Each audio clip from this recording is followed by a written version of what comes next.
Thank you, Chairman Long. Last but not least, as the expression goes, we have Andrew Langer, who's the president of the Institute for Liberty. He's been a long-time fighter for small business, and he's really an authority on all things small business in Washington, D.C. He came to IFL from the National Federation of Independent Business, where he headed that organization's regulatory practice for 6 years. He's a personal friend, co-sponsor of this event, Andrew Langer. Thanks, Sue. So this is what it comes down to, huh? I am the only thing standing between you and a fine meal put on by the Harbour League. I promise I will make it worth your wait. I am Andrew Langer. I'm the president of the Institute for Liberty. They call me a teabagger. They call me a teabagger without any hint of comedy or facetiousness, but with as much derision and insult as they can muster. They call us all that who stand in the way of their moves to grow and expand this government far beyond our control. And I want to say, John O'Hara, who's sitting here in the front, I stood there in front of the White House with him February 27th last year. Watching a fledgling movement, all of us wondering what the next step was going to be. And I got to tell you, John's book is fantastic. He doesn't mention me in the book. Nevertheless, I'm recommending it anyway. What do we have? Where are we? Why are we all here? I know we can all think back to Admiral Stockdale back in 1992 making those statements. But the fact is, we have come such a considerable distance in the last year. Carried on ire that was growing long before the 2008 elections, frankly. It's twin senses of ire. In 2006, it was outrage over the direction an out-of-touch Republican Party was taking in this nation. A Republican Party no longer committed to the values of free markets and limited government, but a party of appropriators, hell-bent on spending this nation into oblivion. And I submit that the young people of America, excited as they are, punch-drunk as they may be over Barack Obama, but they have recognized that it's their future, it's our future, that is at stake. It's their lives and livelihoods that are at stake. And all of us are understanding this. That's where the first portion of the ire comes from.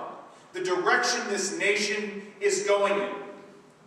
The second part of the ire, however, is far more pernicious. And it gets back to that teabagger moniker. People are tired of not being listened to. They're tired of being taken advantage of. They're tired of being insulted, being called racist, being called sexist. All of those insults, being called stupid and ignorant.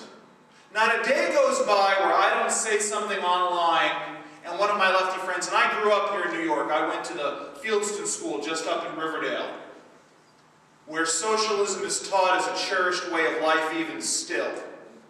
And not a day goes by that someone from Fieldston or someone else in my past comes up and says something about the racist, ignorant rednecks, inbred rednecks who are out there fighting against this. And I keep coming back and saying, what are you trying to do? You're trying to shame us into changing our philosophy. You're trying to insult us, which is really, in the end, what Alinsky wants, right? He wants to marginalize us all as a way of getting us to somehow change what we believe in our core values. That's why people are angry. They're tired of being told that they're idiots and they don't know what they're talking about. They do. Because as John so aptly said, it is common sense. Somewhere, reason has been lost in all of this. And I want to get into, very quickly, what IFL does, the Institute for Liberty. We focus on the federal executive branch. Why?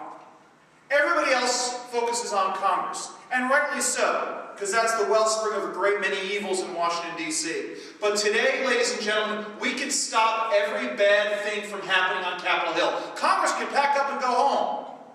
But we wouldn't want that, because good men like Charles Lawler wouldn't be serving, but we want that.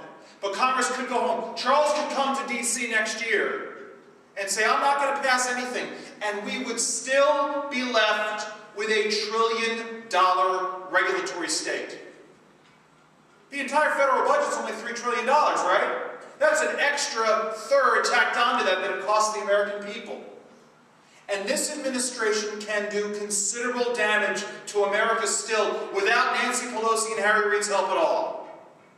jacking up energy costs through declaring carbon dioxide a pollutant, raising the cost of doing business in America through tax schemes, through other paperwork schemes, raising the cost of employing people through schemes in the Labor Department.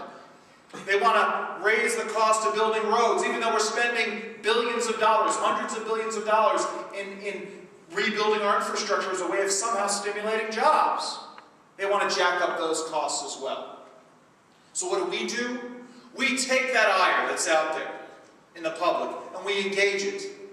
Over the summer, in 5 days, the Institute for Liberty drove 50,000 comments to the Minerals Management Service on offshore drilling. The call, keeping energy cheap so that small businesses can be prosperous. Last week, in 2 days, we drove 10,000 comments to the FCC on net neutrality. Why? Because we think that those who invest in building our infrastructure ought to be able to recoup that investment. And then we ought to have access without some government bureaucrat deciding who gets priority on the web or not. You see, that's where the war is, ladies and gentlemen. It's in those agencies, that unfeeling and arrogant bureaucracy that continues to move on inexorably towards oblivion, regulating us out of existence, driving small business owners out of business, giving them so much red tape that they don't even know where to begin. So we are continuing to do that, to engage folks in those executive branch agencies. Later on this year, and I'm going to be hopefully talking to all of you more about this, and this is where I'm going to conclude soon. Hope I haven't taken up too much time. We believe in liberty, as you can imagine, at the Institute for Liberty. And so in the next 4 months, probably around the time of CPAC, or between CPAC and those next round of April 15 tea parties, we will be launching a nationwide I Choose Liberty campaign. Now we can excoriate people to choose liberty, but we're not commanding people. That's not what liberty's about. We want people to choose freedom, to choose liberty over statism, over the expansion of government. Because I believe, by and large, that is what this movement is about. It is about making that choice for liberty over government. That, my friends, is what's going to get us through 2010, by more people choosing liberty, 2010, 2012, and beyond. And we can take this nation back. Thank you all very much.